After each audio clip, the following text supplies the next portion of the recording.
Bakit pag magkagalit ang tao, hindi mag-iimikan at sobra niya na kinaiinisan ang isa't isa?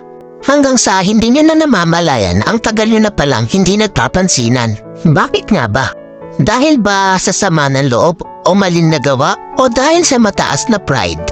Sa sobrang taas ng pride, nagpapakiramdaman kayo kung sino ang unang hihingi ng tawad. Paano kung pareho kayong ma-pride? E di habang buhay na kayong walang pansinan at mag-iinisan, di ba?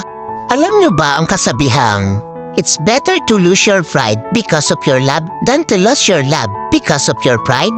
Hindi naman masama kung itapon mo muna ang pride mo para sa taong mahalaga sa'yo. Kaysa naman itapon mo yung pinagsamahan nyo ng dahil lang sa pride mo.